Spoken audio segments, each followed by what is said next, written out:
അത് കഴിഞ്ഞിട്ട് ഇപ്പോ മൊത്തം ക്രിസ്ത്യാനികളുടെ ഇന്ത്യയിലെ തന്നെ ലോകത്തിലുള്ള മുഴുവൻ മുസ്ലിം അതില് ഇന്ത്യയിലെ മൊത്തം ക്രിസ്ത്യാനികളുടെ ഉത്തരവാദിത്വം ഏറ്റെടുത്തുകൊണ്ട് ഒരാൾ ഇറങ്ങിയിട്ടുണ്ട്. 8-10 എന്ന് പറഞ്ഞാൽ നടന്നു വരുന്നത്. അതാണ് PC ജോർജ്. ആ PC George social democratic party of ഇന്ത്യയുടെ പ്രവർത്തകരെ കുറിച്ച് കഴിഞ്ഞ തെരഞ്ഞെടുപ്പിലും അതിനുശേഷവും പറഞ്ഞത് നിങ്ങൾ കേട്ടതല്ലേ? ഇവിടെ സോഷ്യൽ മീഡിയയിലുണ്ടല്ലോ, നിങ്ങൾ ഓൺ ചെയ്ത് വെച്ചു. എന്താണ് പറഞ്ഞത്? ഞാൻ ഈ പാർട്ടിയുടെ സോഷ്യൽ ഡെമോക്രാറ്റിക് പാർട്ടിയുടെ ജനറൽ സെക്രട്ടറിയാണ്.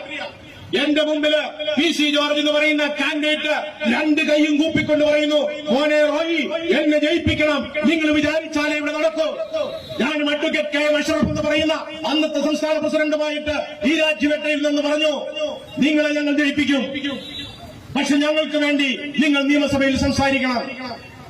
കൈകൂപ്പിക്കൊണ്ട് തന്നെയാണ് ഈ പറയുന്ന സമ്മാനം അന്നും പറഞ്ഞത്. 5 കൊല്ലം നിങ്ങൾക്ക് വേണ്ടി ഞാൻ കണ്ണു തുറന്നിരിക്കും, നിങ്ങൾക്ക് വേണ്ടി ഞാൻ സംസാരിക്കും. ആ സാധനം തന്നെയല്ലേ ചില നിലപാടുകൾ അവിടെ എടുത്തത്. എന്ത് നിലപാടാ? മുസ്ലിങ്ങളെ വെറുപ്പിച്ചു. ഈരാറ്റുപേട്ടയിലെ മുസ്ലിങ്ങള് ചങ്ക് പറിച്ചു കൊടുക്കും, അവിടെ പോയി അനുഭവിക്കണം. അവരുടെ അടുത്ത് ഞാൻ പറഞ്ഞത് സാധാരണ മുസ്ലിം വീടുകളിൽ പുറമേ നിന്നൊരു പുരുഷൻ അവരുടെ വീട്ടിൽ കയറാനോ അടുക്കളയിൽ കയറാനോ സമ്മതിക്കാറില്ല. ഞാൻ കയറാറില്ല, എന്നെ കെട്ടിയിട്ടില്ല. പക്ഷെ PC ജോർജിനെ ഈരാറ്റുപേട്ടയിലെ മുസ്ലിങ്ങൾ അടുക്കളയില് മുസ്ലിം സ്ത്രീകളെ പപ്പടം ചുട്ടുകൊണ്ടിരുന്നാൽ പപ്പടം എടുത്തു തിന്നാൻ പോലും പെർമിഷൻ കൊടുത്തിട്ടുണ്ട്. അത്ര സ്വാതന്ത്ര്യം, സഹോദരൻ എന്നുള്ള സ്വാതന്ത്ര്യം. ആ തെമ്മാടിത്തരത്തിന്, അല്ലെങ്കിൽ അത് തിന്നിട്ടില്ല ആ തെമ്മാടിത്തരം വിളിച്ചു പറഞ്ഞത്, പിന്നെ അവർ വെച്ചേക്കോ? അവർ സമ്മതിക്കോ? അവരുടെ അഭിമാനത്തെ ചോദ്യം ചെയ്ത PC ജോർജ് ഇത്രയും വലിയ പിസ്റ്റളും 4 ഗൺമാനും ഒക്കെ ആയിട്ട് നിൽക്കണല്ലോ. എത്ര ആളുകളുണ്ടെങ്കിലും ഞാൻ ഇപ്പോഴും പറയുന്നു, ഞങ്ങൾക്കവിടെ 5 ജനപ്രതിനിധികളുണ്ട് ഈരാറ്റുപേട്ട മുനിസിപ്പാലിറ്റിയില്. ഇന്ന് ഞാനിവിടെ നിന്ന് വിളിച്ചു പറയുന്നു, PC ജോർജിന്റെ അടുത്ത് പോയിട്ട് നാളെ മുതൽ ശബ്ദിക്കണ്ട എന്ന് പറഞ്ഞാൽ ശബ്ദിക്കൂല. ഇത്രയേ ഉള്ളൂ PC ജോർജ്. അപ്പൊ ഇതാരോ വിളവെടുപ്പിനുള്ള അവസരം ഉണ്ടാക്കി കൊടുത്തു. ഈ അവസരവുമായിട്ടാണ് ഇപ്പൊ നടക്കുന്നത്. അതാണല്ലോ ഇപ്പൊ വെണ്ണലയിൽ വന്നിട്ട് പ്രസംഗിച്ചത്. കോടതി കൊടുത്ത ജാമ്യം തെറ്റിച്ചുകൊണ്ട് ഇവിടെ വന്ന് പ്രസംഗിച്ചു, വെണ്ണലയിൽ നിന്ന് പ്രസംഗിച്ചു. ഇവിടെ ഒരു തരത്തിൽ കൃഷി ഇറക്കാനുള്ള ശ്രമമാണ്. PC ജോർജിനെ സംബന്ധിച്ച് ഇപ്പൊ പറയുന്നത്, ക്രിസ്ത്യൻ വിഭാഗങ്ങളുടെ എല്ലാവിധ സഹായങ്ങളും എനിക്കുണ്ട്. നിങ്ങൾ ഒരു കാര്യം ശ്രദ്ധിച്ചിരുന്നോ? എന്തായാലും PC ജോർജ് ഈ ഹിന്ദു മത സമ്മേളനത്തിൽ നടത്തിയ പ്രസംഗവും കഴിഞ്ഞ് പോലീസ്, തിരുവനന്തപുരം പോർട്ട് പോലീസ് കേസെടുത്തു. ആ കേസെടുത്തിട്ട് അറസ്റ്റ് ചെയ്യാനായിട്ട് വീട്ടിൽ ചെന്നു. ഈ ഈരാറ്റുപേട്ടയിൽ നിന്ന് അറസ്റ്റ് ചെയ്തുകൊണ്ട് പോണ വഴിക്ക് തിരുവനന്തപുരം പോർട്ട് പോലീസല്ല, നന്ദാവനം പോലീസ് ക്യാമ്പ് വരെ ഞാൻ വലിയ ആളാണ്, എന്റെ പുറകിലും മുമ്പിലും ആയിരക്കണക്കിന് 10,000-കണക്കിന് ലക്ഷക്കണക്കിന് ആളുകളുണ്ടെന്ന് പറഞ്ഞ PC ജോർജിന്റെ ഒരു നിഴല് എവിടെയെങ്കിലും പ്രതിഷേധിക്കാൻ നിങ്ങൾ കണ്ടോ? ജനപക്ഷം പാർട്ടി എന്നൊക്കെ പറഞ്ഞ് ഒരാളെ നിങ്ങൾ കണ്ടോ? ഇത് ഞങ്ങളുടെ നേതാവാ, അദ്ദേഹത്തെ ഒന്ന് കാണാൻ വേണ്ടി പോണെന്ന് ആരാ പോയത്? BJPയുടെ നേതാക്കന്മാർ, BJPയുടെ പ്രവർത്തകർ. എന്തായിരുന്നു? കലക്കോളത്തിൽ മീൻ പിടിക്കണം. PC ജോർജ് ചുടുചോറ് വാരി തുടങ്ങി. ഇനി രക്ഷയില്ല. ഒരു കാലഘട്ടത്തിൽ പിണറായി വിജയനെ പറഞ്ഞുകൊണ്ട് നടന്നത് എങ്ങനെയാ? പിണറായി വിജയനെ പോലെ ഇതുപോലെ മഹത്തരമായ ഒരു മനുഷ്യൻ വേറെയില്ല. ഇപ്പോഴോ കായും പൂയും നായും കുട്ടിയാ ഇപ്പൊ പറയണേ.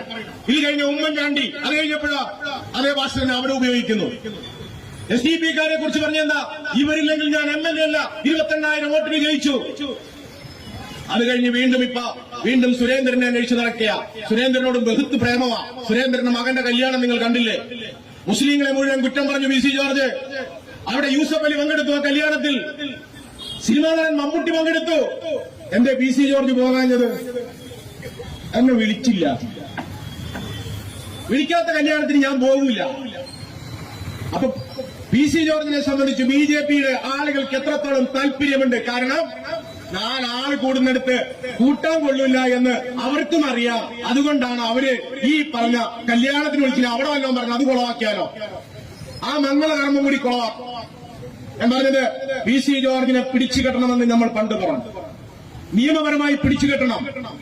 ഈ വർഗീയ വിദ്വേഷം പറഞ്ഞുകൊണ്ട് അത്യാവശ്യം അപ്പകഷ്ണം എന്നാണ്ട് കസേര ഉറപ്പാക്കിയിട്ടുണ്ട്.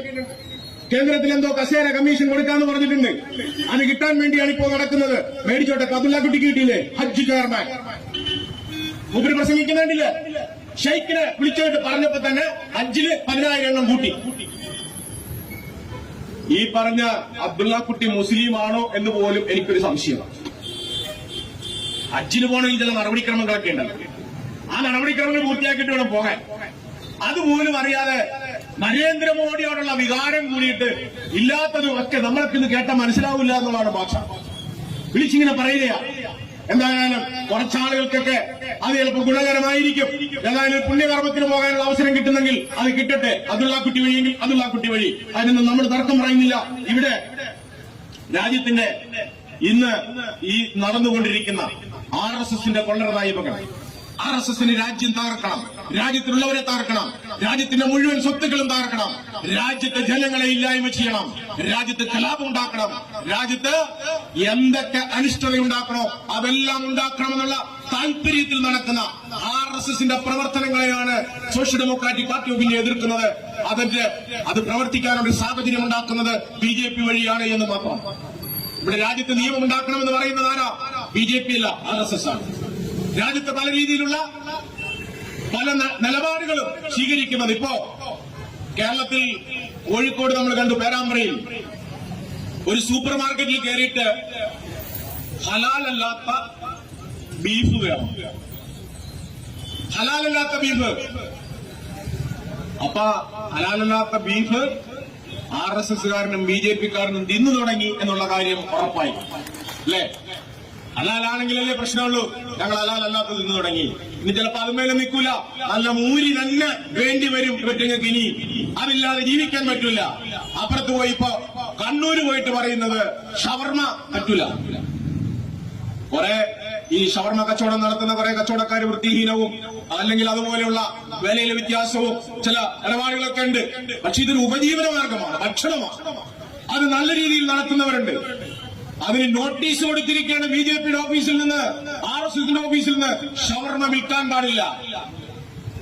പിന്നെ എന്ത് കൊടുക്കും? കുമ്പളങ്ങ ചുരുട്ടി കൊടുക്കും ഷവർമയ്ക്ക് പകരം. കുമ്പളങ്ങ ഷവർമ എന്ന് പറയുമോ? ചിക്കനല്ലേ സാധാരണ ഷവർമ എന്ന് പറഞ്ഞു കൊടുക്കുന്നത്. അത് കൊടുക്കാൻ പാടില്ല എന്ന്. കാരണം ഒന്നെങ്കിൽ മറ്റുള്ളവർക്ക് കൊടുത്താൽ ഞങ്ങൾക്ക് കിട്ടില്ല എന്നുള്ള ബോധ്യമായിരിക്കും.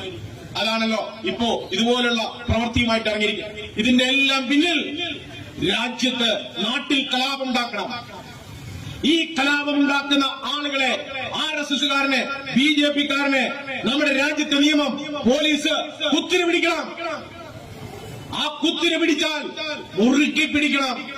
പോലീസ് നിയമം നടപ്പിലാക്കാൻ ശ്രമിച്ചാൽ, കോടതി നിയമം നടപ്പിലാക്കുമ്പോൾ രാജ്യത്ത് ഇതുപോലെയുള്ള തെമ്മാടിത്തരങ്ങൾ അവസാനിക്കും.